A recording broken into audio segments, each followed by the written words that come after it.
Enlightenment is simply not perceiving through ego. It's not seeing life or anything. Self, others, your tennis shoes, your dog, your cat, your livelihood, anything. It's just not seeing the world, not seeing everything through the distortion called egoic state of consciousness. That is why it's been likened to the natural state. Natural meaning it's not an alternative lens, distorting lens, it's just perception without a lens. Without a distortion. Ultimately that's what enlightenment is. It's perception without distortion. Whether it's perceiving the nature of what you think is yourself, which there isn't one, whether it's whether it is perceiving a thought, whether it is perceiving a feeling, whether it is perceiving a situation, whether it's perceiving your relationship, it is simply perceiving not through the lens of ego. That's what enlightenment is. And it's useful to at least have some basis of understanding in this.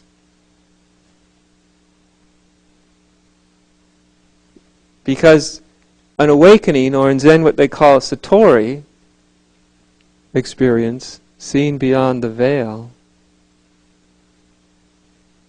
itself, seen without the veil of ego, may be the true perception, the natural perception, the undistorted perception. But what most people want to do is they think enlightenment is like an unending satori experience. Right? An unending enlightenment experience, an unending awakening experience, an unending experience. But it's not an unending experience at all. It has nothing to do with an unending experience. That misunderstanding will get you to do more tail chasing than you ever dreamed possible.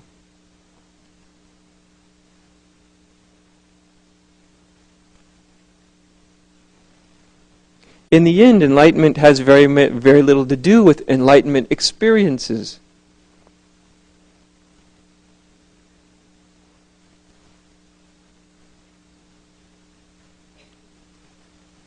It is simply not perceiving through the lens of ego. That's what it is.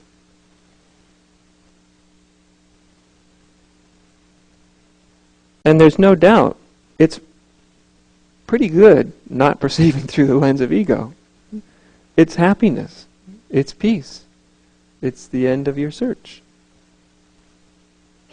Not that you find anything except sanity. Not that you attain anything except seeing things as they actually are. And that's what nirvana is, seeing things as they actually are. So when you see things as they naturally are, you see everything is one. And the nature of anything and everything is not nearly as substantial as you thought. Its nature is emptiness. The nature of anything is nothingness. The nature of anything and everything is that it's all insubstantial.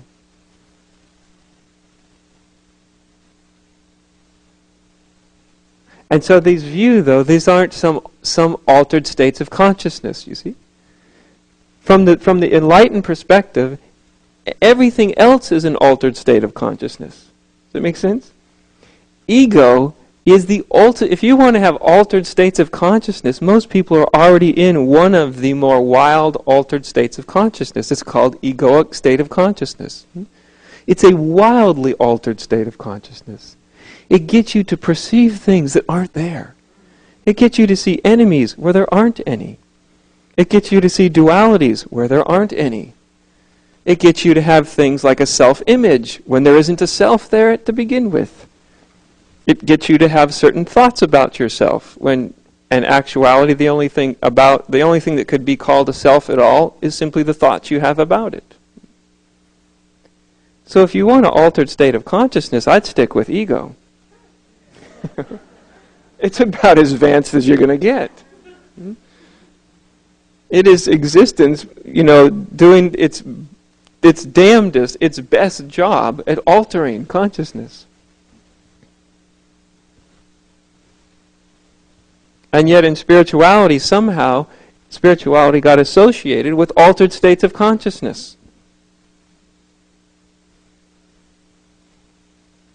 You can alter your state of consciousness. Lots of the types of spirituality that people practice, they'll alter your state of consciousness. You can chant God's name for 4 or 5 hours. You'll notice your consciousness starts to alter, change. You'll feel different. Things will look different. All sorts of things you can do to alter your state of consciousness. But the funny thing is, enlightenment has nothing to do with any of that. Enlightenment is the unaltered state of consciousness. Consciousness needs no alteration to see that everything is one. Since everything is one, you don't need an altered state of consciousness to perceive that everything is one. You need an altered state of consciousness to perceive that everything is actually more than one. Like 2 or 3 or 4 or 5 or 10 or 1,000. So in these moments, in Zen they call them satori's, we often call them awakenings. In the awakening, the valuable thing about the awakening is how much of egoic consciousness falls away in the awakening.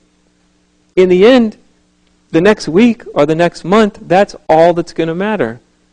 Because the experience, the sense of aha, which you get upon the awakening to your true nature, aha, I thought I was that, but that I thought I was just an imagination. What a relief. It's a great aha. But you're not going to have an aha forever, are you? A week later, your aha is going to be quite gone. Right? You ever notice that? You have the biggest revelation in the world. Oh my God! And then a week later, it's like, yeah, well, So it's not the quality of the aha sustaining, because it won't sustain itself. Which is great, because that means you can always have another one.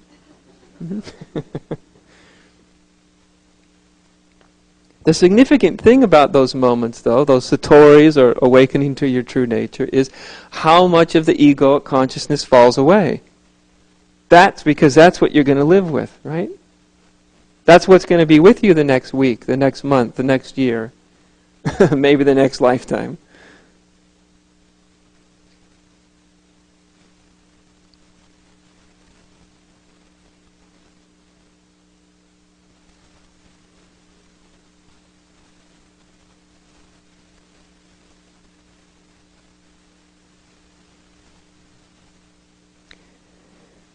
And as the point of orientation, or the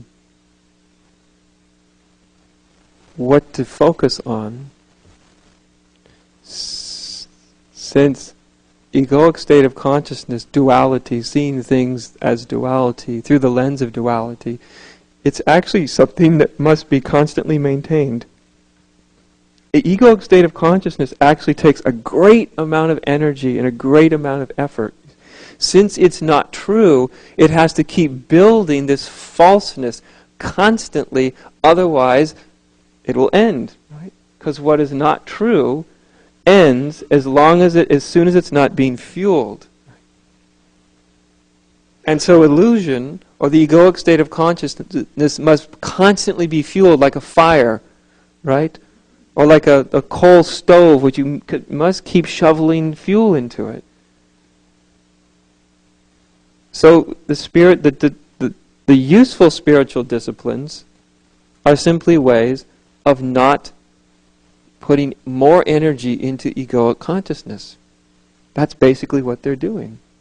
Stop fueling it. Stop fueling it, and it can't sustain itself.